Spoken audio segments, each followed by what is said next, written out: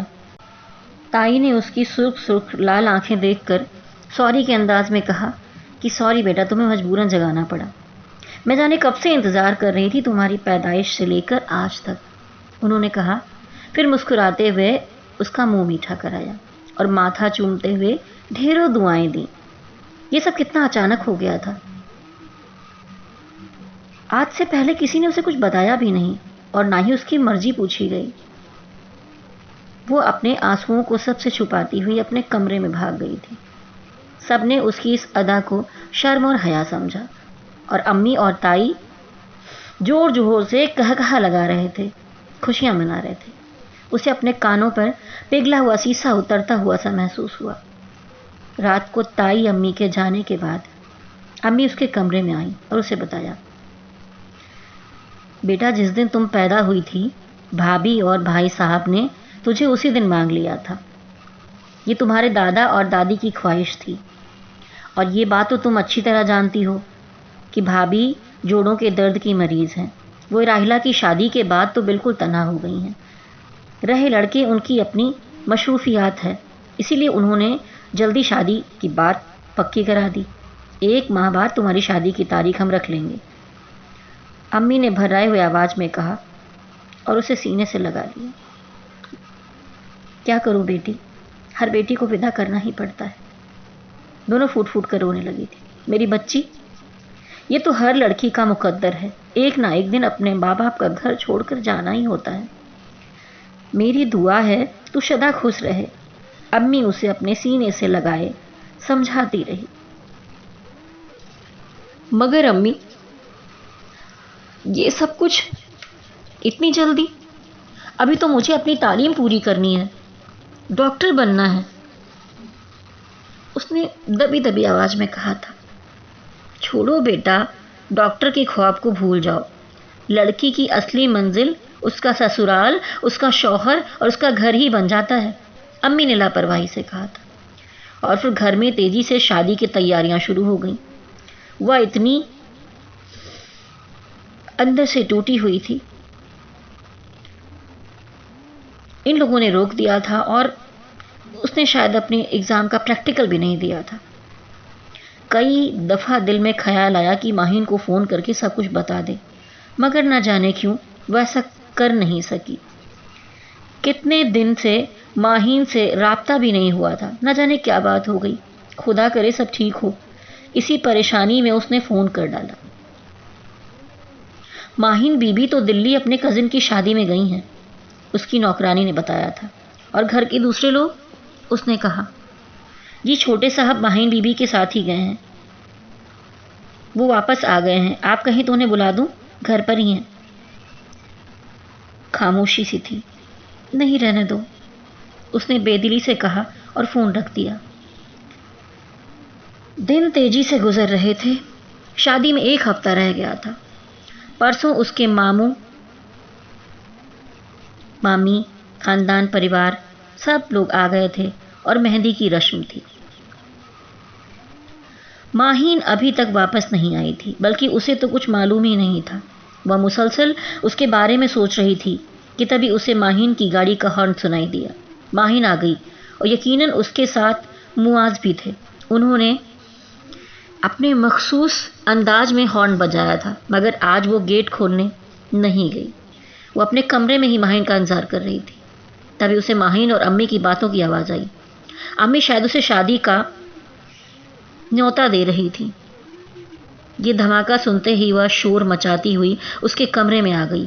کمرے کا دروازہ بند کر کے اس کے پاس آئی اور بھرائی ہوئی آواز میں بولی، جیا، یہ تو کیا کر رہی ہے؟ میں کیا کر رہی ہوں؟ مجھ سے تو کسی نے پوچھنے کی زحمت بھی گوارا نہیں کی، سب کچھ طے کر دیا۔ اس نے اپنے خالی ہاتھوں کو گھورتے ہوئے پھیکی اور بے جان مسکراہٹ کے ساتھ کہا، کیا تم نہیں جانتی کہ معاذ بھیا؟ ماہین نے جیا کو جھنجھوڑ ڈالا۔ نہیں، میں کچھ نہیں جانتی۔ اس نے منہ دوسری طرف پھیرتے ہوئے کہا تھا، تم جھوٹ بول رہی ہو، تم سب کچھ جانتی ہو۔ تمہیں اچھی طرح معلوم تھا کہ بھیا تمہیں چاہتے ہیں، اور تم خود بھی، اور تم نے چپ چاپ اپنے بڑوں کا فیصلہ قبول کر لیا۔ ماہین نے غصے میں کہا تھا، تو بتاؤ میں کیا کرتی، کیا کہتی؟ میں بہت بزدل ہوں، کم ہمت ہوں، اور اپنی ساری زندگی چپ چاپ گزار دوں گی۔ تم معاذ سے کہنا کہ مجھے بھول جائے۔ وہ پھوٹ پھوٹ کر رو دی۔ ماہین شادی کی تمام رسموں میں شریک ہوئی۔ شادی والے دن اس نے بتایا کہ معاذ بھیا بھی آئے ہیں اور تمہیں دلہن کے روپ میں دیکھنا چاہتے ہیں۔ نہیں ماہین، پلیز آج کے بعد ان کا نام مت لینا میرے سامنے۔ اب میں جیا ساجل ہوں۔ وہ دلہن بنی ہوئی کمرے میں بیٹھی تھی۔ اس رات کے لیے اس کے دل میں نہ تو کوئی ارمان تھا، نہ ہی کوئی امنگ۔ وہ بار بار اپنے آپ کو سمجھا رہی تھی کہ اپنی نئی زندگی شروع کرنی ہے۔ وہ بیتے زندگی کے پل ہمیں جینے نہیں دیتے، تمہاری یاد آتی ہے ہماری جان جاتی ہے، تمہاری یاد آتی ہے ہماری جان جاتی ہے۔ خود کو سنبھال لیا تھا اس نے اور شاہین سے کہا تھا، اب میں جیا ساجل ہوں اور کچھ نہیں، کچھ نہیں۔ وہ دلہن بنی کمرے میں بیٹھی تھی۔ اس رات کے لیے اس کے دل میں نہ تو کوئی ارمان تھا اور نہ ہی کوئی امنگ۔ وہ بار بار اپنے آپ کو سمجھا رہی تھی کہ اپنی نئی زندگی شروع کرنی ہے۔ اب ساجل ہی اس کے سب کچھ ہیں۔ آخر اس کا دل ہار گیا تھا، دماغ جیت گیا۔ اپنے اس فیصلے نے اسے اس موڑ پر لا کر کھڑا کر دیا تھا، اور انت میں اسے لگا کہ شاید اسے سکون مل گیا تھا، وہ خود کو ہی نہیں پہچان رہی تھی۔ تبھی دروازے پر آواز ہوئی اور ساجل اندر آ گئے۔ ساجل اس کے لیے اجنبی نہیں تھے، مگر ان کو دیکھ کر کبھی بھی اس کے دل میں کوئی خوشگوار احساس کبھی نہیں جاگا تھا، اور اب یوں اچانک وہ اس کے شوہر بن گئے تھے، اور ان کے بارے میں نئے انداز میں وہ سوچنے پر مجبور ہو گئی تھی۔ ساجل نے اس سے ڈھیر ساری باتیں کی. زیادہ تر باتیں گھر اور امی کے بارے میں تھیں. آج کی رات تو خمار کی مستی کی خوشی کی رات ہوتی ہے، مگر ساجل کو شاید ایسی باتیں کرنی ہی نہیں آتی تھیں. وہ کچی عمر کے پھولوں اور خوشبو کی باتیں کرنے والی، جبکہ ساجل 28 سال کے ایک سنجیدہ انسان تھے. وہ بار بار اسے یہی جتاتے کہ تمہیں امی ابو کی اچھی سی بہو بن کر رہنا ہے، ان کی خوب خدمت کرنی ہے. میں اس بات کو قطعی پسند نہیں کروں گا کہ اس حوالے سے تمہاری کوئی بھی شکایت مجھے سننے کو ملے. اور پھر اس نے اسی بات کو اپنا دین اور ایمان بنا لیا. جس وقت اس کی شادی ہوئی تھی، ساجل کا بہت چھوٹا سا بزنس تھا. گھر میں بہت زیادہ روپے پیسے کی ریل پیل لگی رہتی تھی. تنگی تھی تھوڑی. امی ابو کے علاوہ 2 بھائی اور یہ دونوں پڑھ رہے تھے. راہیلہ باجی شادی کے بعد لکھنؤ میں رہنے لگی تھی. وہ سارا دن کام میں مصروف رہتی. تائی امی نے اس کے آنے کے بعد باقاعدہ بستر سنبھال لیا تھا. تایا ابو اپنے ٹائم پر کھانا کھاتے تھے. وہ سب کا بے حد خیال رکھتی. راہیلہ اور سہیل دونوں اس کے ساتھ دونوں کی طرح رہا کرتے تھے.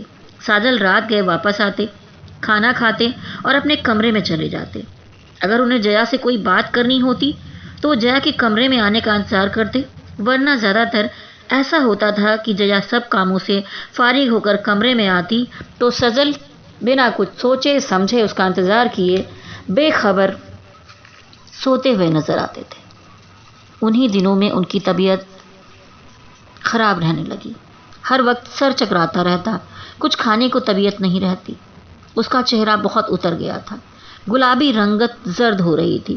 تائی امی کے آگے کھانے کی ٹرے رکھتے ہوئے وہ ایک دم سے لڑکھڑا گئی.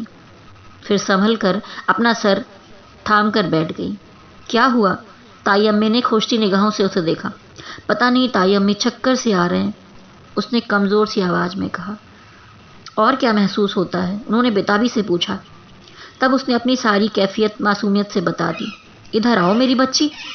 تائی امی نے مسکراتے ہوئے اپنی باہیں پھیلا دی اور وہ حیران سی ان کی باہوں میں جا سمائی. وہ حیران ہو رہی تھی کہ میری طبیعت خراب ہے اور یہ اتنا خوش ہوتی جا رہی ہیں. اس نے ایسی کیفیت میں کبھی کسی کو نہیں دیکھا تھا، نہ ہی اسے معلوم تھا کہ اس کے اندر کتنی بڑی تبدیلی پیدا ہو گئی ہے. شام کو تایا ابو گھر آئے تو امی نے ان سے ایسا کہا تھا کہ گھر بھر میں خوشی کی لہر دوڑ گئی اور پھر مٹھائی منگوائی گئی. سب نے منہ میٹھا کیا. راہیل اور سہیل اسے عجیب انداز سے دیکھ کر ہنس دیے. بھائی ایسی کی کیا بات ہے خوشی کی؟ مجھے بھی تو بتائیں، اس نے راہیل سے کہا. راہیل بھیا اس سے عمر میں 2 سال بڑے ہونے کے باوجود بہت پیار سے اسے بھابھی کہا کرتے تھے. البتہ سہیل اس کا ہم عمر تھا. کیا واقعی آپ کو کچھ بھی نہیں پتا؟ راہیل نے پوچھا. کیا؟ وہ جھجلا گئی. اچھا بھائی جان سے پوچھ لیجیے گا، وہ بھی اسے کچھ نہیں بتا سکے. رات کو جب ساجل آئے تو وہ ان کے ساتھ ہی تایا ابو کے کمرے میں چلی گئی. مبارک ہو بیٹا، ہمیں جیا نے بہت بڑی خوشخبری سنائی ہے، تائی امی نے کہا. میں نے کچھ بھی نہیں کہا امی، اس نے معصومیت سے پلکیں پٹپٹا کر کہا. پاگل ہے بالکل، انہوں نے ہنس کر کہا. کیا تم واقعی میں اتنی معصوم ہو یا صرف ایکٹنگ کر رہی ہو؟ اپنے کمرے میں اس نے یہی سوال جب ساجل سے کیا تو انہوں نے طنزیہ لہجے میں پوچھا تھا. کیا مطلب؟ وہ حیرانی سے بولی. مطلب یہ ہے کہ تم پڑھی لکھی ہو، واقعی تمہیں معلوم نہیں کہ تم ماں بننے والی ہو؟ اور اس کے منہ سے وہ سن کر ماری شرم کے اس کا برا حال ہو گیا تھا. اس لمحے وہ امید کر رہی تھی کہ ساجل اسے پیار سے گلے لگائیں گے، کوئی خوبصورت جملہ سنائیں گے، مگر ایسا کچھ بھی نہیں ہوا. انہوں نے صرف اتنا کہا، کل چچی جان کی طرف چلیں گے، تم ان کے ساتھ ڈاکٹر کو دکھا لینا. اور وہ چپ چاپ لیٹ گئے. تائی امی بستر سے اٹھ نہیں سکتی تھی. ان کا خیال رکھنے کی پوری کوشش کرتی تھی. راہیل اور سہیل بھی ان کا خیال رکھتے تھے. انہی دنوں راہیلہ بازی بھی لکھنؤ سے آ گئی. وہ بھی بہت خوش تھی. ہاں ساجل کا رویہ وہی روکھا اور پھیکا تھا. وہ اپنے کاروبار کو بڑھانے کے سلسلے میں دن رات مصروف رہتے. اس کے لیے یا اس سے کچھ پوچھنے کی انہیں فرصت بھی نہیں تھی۔ دن تیزی سے گزرتے چلے جا رہے تھے۔ ایک دن اسے ہاسپٹل جانے کی ضرورت پیش آئی۔ تائی امی نے ساجل کو فون کیا کہ فوراً گھر آ جائیے، مگر ایسے موقع پر بھی انہوں نے کہا ابو کو بلا لیں، وہ لے جائیں گے، میری بہت اہم میٹنگ ہے۔ وہ پریشان سی سب کو فون کر رہی تھی۔ امی کے پاس فون پہنچا تو فوراً ہی دوڑتی ہوئی وہاں آ گئیں۔ تایا ابو اور امی کے ساتھ وہ اسپتال گئی۔ ڈاکٹر نے بتایا تھا کہ کچھ مسئلہ پیدا ہو رہا ہے، ڈلیوری نارمل نہیں ہو سکتی، ہمیں آپریشن کرنا ہوگا، اس کے لیے شوہر کے سائن کی ضرورت ہے۔ اور یہ کام بھی تایا ابو نے انجام دیا۔ وہ موت کی دہلیز کو چھو کر ایک نئی زندگی کو لے کر پلٹ آئی۔ ساجل دیر تک رات کو اسپتال آئے، کچھ دیر اس کے پاس کھڑے رہے، پھر بنا کچھ کہے چلے گئے۔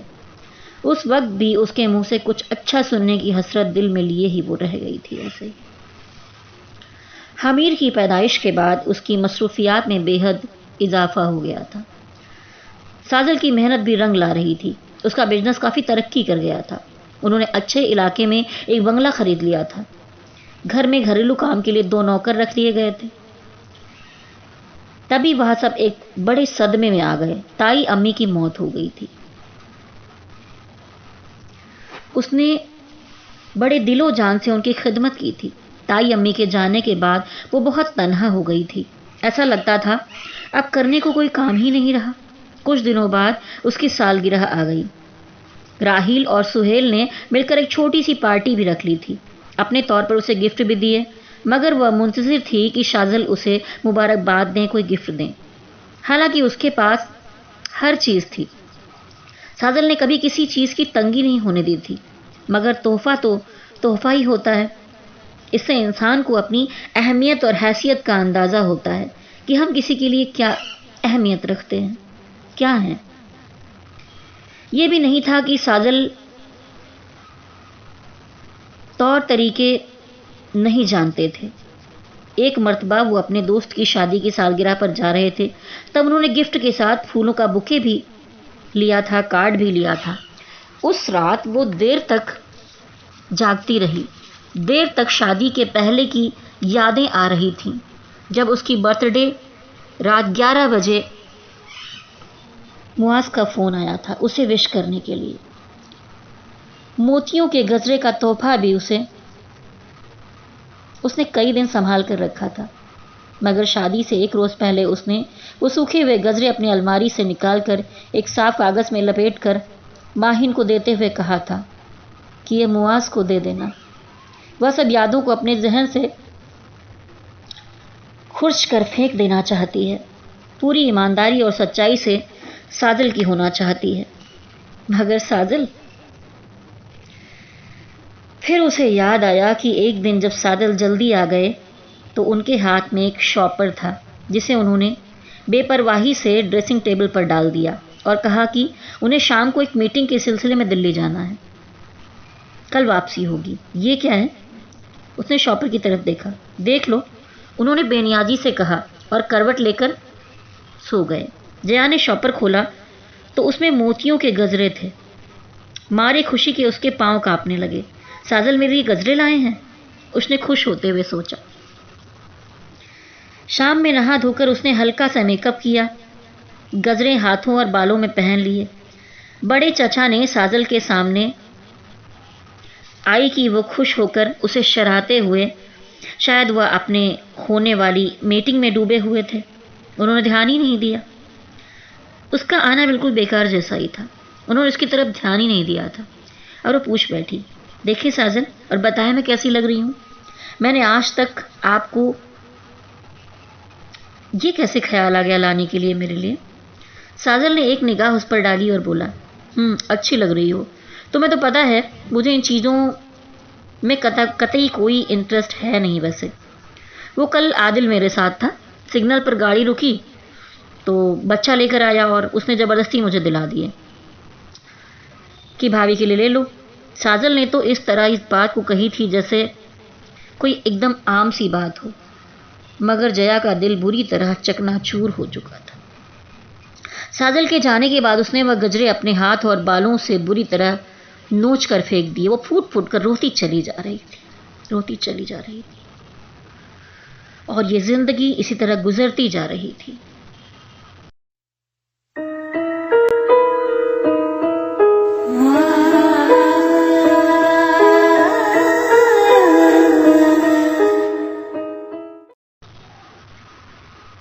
عجیب داستاں ہے یہ، کہاں شروع کہاں ختم، یہ زندگی ہے کون سی،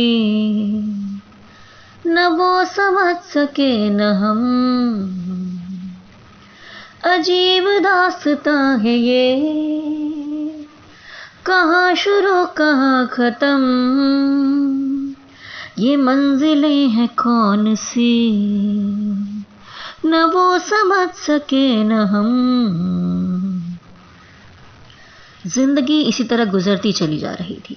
خمیر کے بعد شہروز اور روبی اس کی زندگی میں آ گئے تھے. تینوں بچے. اس نے اپنے آپ کو بچوں میں گم کر لیا تھا. ماہین کی بھی شادی ہو گئی تھی. وہ بھی اپنا میڈیکل پورا نہیں کر پائی تھی. اپنے شوہر کے ساتھ UK شفٹ ہو گئی تھی. ماہین کبھی کبھی آ جاتی. اس سے مواز کے بارے میں پتہ چلتا رہتا تھا. ماہین کے جانے کے بعد یہ سلسلہ بھی بند سا ہو گیا. بچے بڑے ہو گئے تھے. وہ عمر کی اس منزل سے نکل آئی تھی جب انسان جذبات سے سوچتا ہے. ساجل کس نیچر کے ہیں یا اس نے اچھی طرح سمجھ لیا تھا. اب وہ ان سے کوئی امید نہیں رکھا کرتی تھی. اس نے اپنی ساری روکھی پھیکی زندگی جو کچھ بھی تھی اسی سے سمجھوتا سا کر لیا تھا. البتہ بچے اس کے بے حد نزدیک ہوا کرتے تھے. وہ ہر بات کو سمجھتے تھے. وہ جب بھی اداس ہوتی بچے اس کا دل بہلایا کرتے تھے. اسے ڈاکٹر بننے کا شوق تھا اور وہ خمیر میڈیکل کالج میں ہی تھی، پڑھائی کر رہی تھی. وہ کچھ دن پہلے کا ذکر ہے جب اسے اپنی زندگی کی سب سے تکلیف دہ بات پتہ چلی.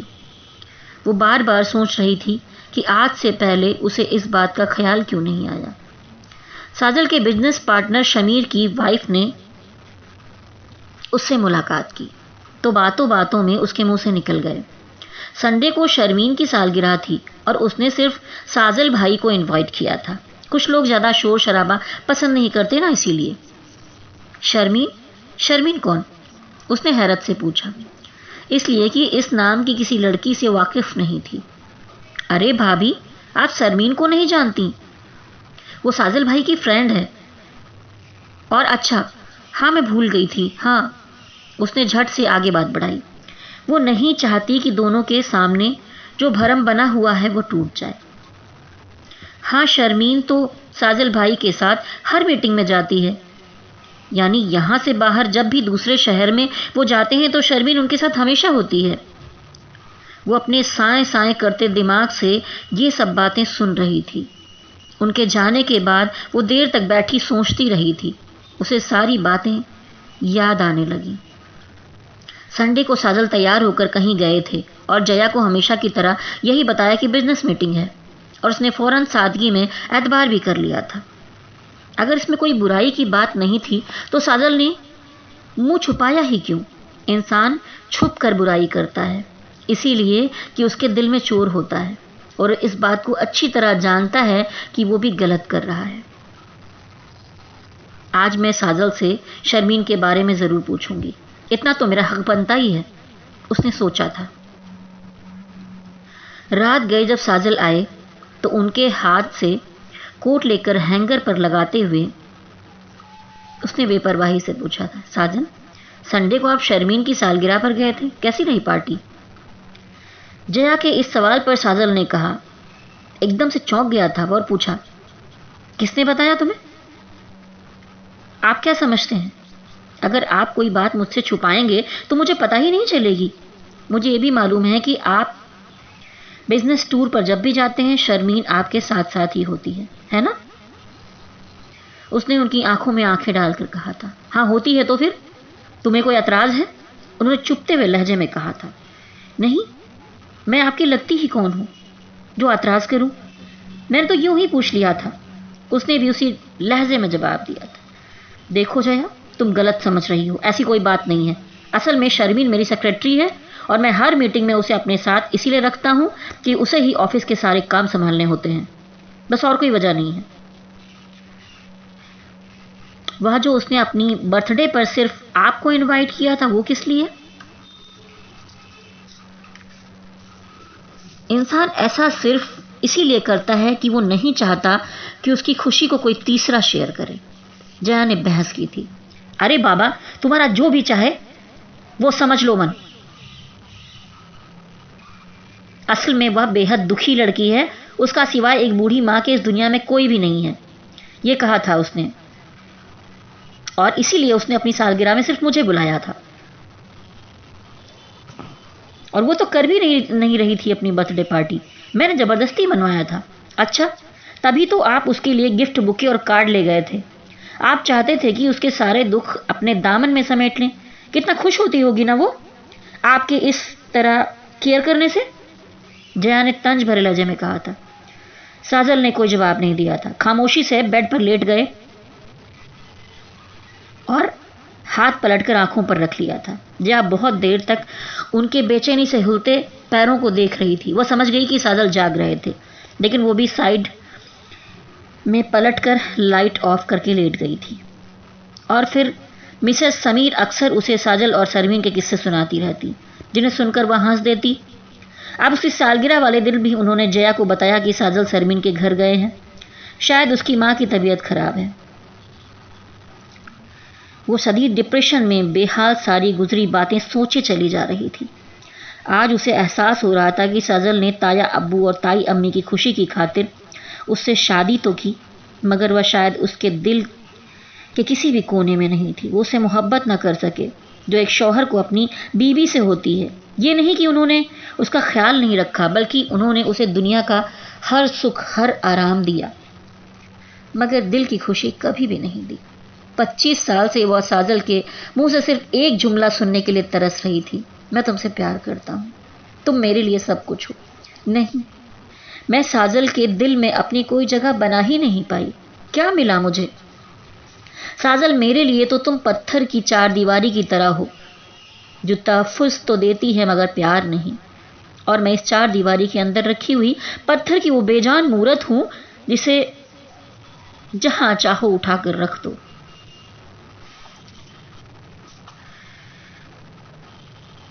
اچانک اسے محسوس ہوا جیسے کمرے کے اندر پھیلے ہوئے اندھیرے میں مختلف قسم کی شکلیں ابھر ابھر کر سامنے آ رہی ہیں، جو اس پر ہنس رہی ہیں۔ تبھی زور سے بجلی کی کڑک سنائی دی اور وہ اس اندھیرے میں ڈوبتی چلی گئی۔ وہ آنکھیں بند کیے زور زور سے چیخیں مار رہی تھی۔ ساجل اس کی پہلی ہی چیخ پر جاگ گئے۔ انہوں نے تیزی سے اٹھ کر لائٹ آن کی۔ وہ اسے اپنی باہوں میں بھرے اس سے پوچھ رہے تھے، جیا، جیا کیا ہوا؟ میری جان، ہوش میں آؤ، آنکھیں کھولو۔ اور پھر آہستہ آہستہ اس کی چیخیں بند ہو گئیں اور وہ بے دم سی ہو گئی، اس کی باہوں میں جھول گئی۔ اس کی چیخوں کو سن کر بچے اپنے اپنے کمروں سے نکل آئے تھے۔ ساجل اس کے بے ہوش وجود کو باہوں میں بھرے پریشان بیٹھے تھے۔ پاپا کیا ہوا مما کو؟ سب نے ایک سوال کیا تھا۔ پتہ نہیں، سوتے ہوئے ایک دم سے چیخیں مارنے لگی اور پھر بے ہوش ہو گئی، انہوں نے بتایا۔ آپ نے کچھ کہا تھا مما سے؟ حمید نے تیز اور چپتی نگاہوں سے اسے دیکھتے ہوئے پوچھا تھا۔ نہیں، میں نے تو کچھ بھی نہیں کہا، انہوں نے ہکلاتے ہوئے کہا تھا۔ آپ کو نہیں پتا مما آج کتنی ڈپریس تھیں، آپ نے انہیں بہت دکھ پہنچایا ہے۔ حمید بھرائی ہوئی آواز میں کہتا ہوا ماں کے نزدیک بیٹھ گیا اور اس کے گال تھپ تھپاتے اسے ہولے ہولے آواز دینے لگا۔ تم یہ باتیں بعد میں کر لینا، فی الحال گاڑی نکالو، انہیں اسپتال لے کر چلتے ہیں۔ ساجل نے حمید کی بات کاٹتے ہوئے کہا تو حمید نے تیزی سے اٹھ کر باہر نکلنے کی کوشش کی۔ ساجل نے جیا کا ہلکا پھلکا وجود کسی گڑیا کی طرح اپنے ہاتھوں میں اٹھا لیا تھا۔ پاپا، میں بھی چلوں مما کے ساتھ؟ روبی روتے ہوئے ساجل کے پیچھے چلی آئے۔ نہیں، تم لوگ گھر پر رکو، کوئی خاص بات نہیں ہے، وہ بس بے ہوش ہو گئی ہے، ہم ابھی تھوڑی دیر میں تمہاری مما کو لے کر جائیں گے، ساجل نے تیز تیز چلتے ہوئے کہا تھا۔ فکر و پریشانی سے ان کا سارا جسم پسینے سے تر ہو گیا تھا۔ ڈاکٹر نے چیک کرنے کے بعد بتایا یہ شدید قسم کی ذہنی دباؤ کا شکار ہے، اس وجہ سے بلڈ پریشر ہائی ہے۔ شکر کریں کہ دماغ کی رگیں نہیں پھٹی، ہوش میں لانے کی کوشش کر رہے ہیں۔ ڈاکٹر پلیز کچھ کرے، میری جیا کو ہوش میں لے آئیں، وہ چپ کیوں ہے، بولتی کیوں نہیں؟ ساجل سسک پڑے اور چند آنسو ان کی آنکھوں سے ٹوٹ کر بہہ نکلے تھے۔ تسلی رکھیں ساجل صاحب، اس نے اپنا کام کر دیا ہے، ہمیں کچھ انتظار کرنا ہوگا۔ 2 گھنٹے تک اگر انہیں ہوش نہیں آیا تو پھر دیکھیں گے کہ اگلا ٹریٹمنٹ کیا ہونا چاہیے، ڈاکٹر سرزیل نے کہا اور انہیں تسلی دیتے ہوئے باہر چلے آئے۔ حمید آئی سی یو کے باہر بیٹھا تھا، صرف ساجل کو ان کے قریب ٹھہرنے کی اجازت تھی۔ وہ ان کا ٹھنڈا ہاتھ اپنے ہاتھ میں تھامے ایک ٹک انہیں دیکھ رہا تھا، کہیں جیا کو کچھ ہو نہ جائے۔ ان کے اندر سے آواز آئی۔ اس کا دل بے حد گھبرا رہا تھا، وہ ایسے گھر کا تصور بھی نہیں کر سکتے تھے جس میں جیا کا وجود نہ ہو۔ اس نے ان کے گھر کو صرف کس طرح سنبھالا تھا، اس نے پرواہ بھی نہیں کی تھی، سوائے کمانے کے کسی اور بات کی فکر ہی نہیں کی تھی، پر صرف خرچوں کے لیے جیا کے ہاتھ میں رقم رکھتے ہوئے وہ پرواہ بھی نہیں کرتے تھے۔ اس نے بچوں کی بہترین تربیت کی تھی۔ آج انہیں احساس ہو رہا تھا کہ جیا کی کیا اہمیت ہے ان کے گھر میں، ان کی زندگی میں۔ وہ جیا سے کتنی شدید محبت کرتے ہیں، آج سے پہلے انہیں ہرگز اس بات کا احساس بھی نہیں ہوا تھا۔ وہ جیا کا ہاتھ اپنے ہاتھوں سے لگا کر سسک رہے تھے، پلکوں سے آنسو ٹوٹ ٹوٹ کر ہاتھ کو بھگوتے رہے۔ وہ بڑبڑا رہے تھے، واپس آ جاؤ جیا، میں تمہارے بغیر ایک پل بھی نہیں رہ سکتا، میں تم سے بے حد محبت کرتا ہوں، زندگی ہو تم میری، ہوش میں آ جاؤ جیا۔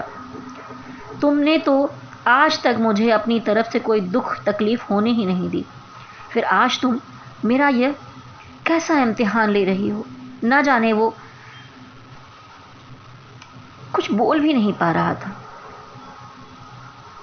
ساجل کے گرم گرم آنسوؤں کی گرمی جیا کے دل کی گہرائی تک پہنچی اور اس کی بند پلکوں میں حرکت ہوئی۔ وہ گہرے اندھیروں سے آہستہ آہستہ باہر آ گئی تھی۔ دھند کے گہرے بادل چھٹتے چلے جا رہے تھے۔ وہ کہاں ہے؟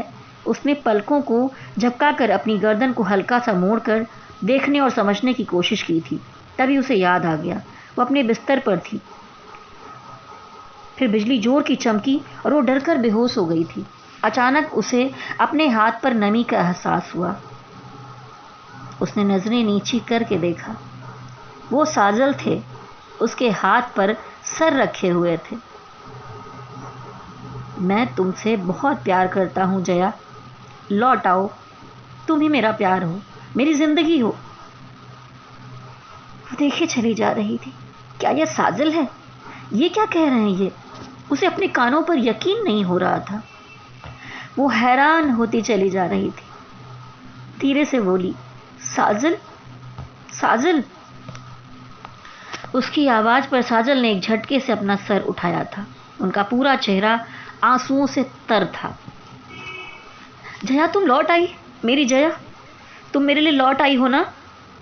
یہ کہتے ہوئے انہوں نے قریب کھڑی نرس کی پرواہ کیے بغیر اسے اپنی باہوں میں سمیٹ کر سینے سے لگا لیا تھا۔ بھیگے ہونٹ اس کی زندگی کی حرارت سے چمکتے ہوئے اس نے اس کے ماتھے پر رکھ دیے تھے۔ نرس یہ سب دیکھتے ہوئے مسکراتے ہوئی ڈاکٹر سے بات کرنے کے لیے باہر چلی گئی تھی۔ اتنی سی بات کرنے میں آپ نے 25 سال لگا دیے، جیا نے سکوا بھری نگاہوں سے انہیں دیکھتے ہوئے روٹھے روٹھے انداز میں کہا تھا۔ مجھے تم سے کتنا پیار ہے اس بات کا پتہ مجھے خود آج ہی ہوا ہے، اظہار کیسے کرتا؟ انہوں نے شرمندہ لہجے میں کہا۔ جیا نے سکون سے آنکھیں موند لی، پھر اس نے کھڑکی کی طرف دیکھا جہاں اس کی زندگی کی ایک نئی صبح کا سورج نکل رہا تھا، جس کی شفاف کرنوں نے اس کے دل کے ہر کونے میں منور کر دیا تھا۔ زندگی ایک بار پھر سے خوبصورت لگنے لگی تھی، خوبصورت لگنے لگی تھی۔ عشقہولک ڈائری کی یہ کہانی آپ کو کیسی لگی؟ کمنٹ میں ضرور لکھیں۔ بہت بار زندگی میں یہ جو شادی کا رشتہ ہوتا ہے سمجھوتے میں ہی بیت جاتا ہے، اور اگلے سے ہمیں پیار ہوتے ہوتے اگلے کو ہم سے پیار کرتے کرتے شاید زندگی گزر ہی جاتی ہے۔ اور کہتے ہیں نا کہ شادی شاید اس پل کے لیے ہوتی ہے جب کوئی فزیکل اٹریکشن نہیں ہوتا، چاروں طرف کچھ چیزیں نہیں بچتی اور دو لوگ صرف ایک دوسرے کے لیے نسوارتھ جی رہے ہوتے ہیں۔ ایک عمر ایسی آتی ہے، کسی کی بھی زندگی میں وہ پل آئے، خوشی آئے جب اس کا شوہر اس کو پیار کرے، اس کا پتی اسے پیار کرے۔ ایسی ایک کہانی یہ ابھی میں نے آپ کو سنائی، آپ کو کیسا لگا نیچے کمنٹ باکس میں لکھیں۔ نیکسٹ کہانی میں کسی اور طرح کی پیش کروں گی آپ کے لیے۔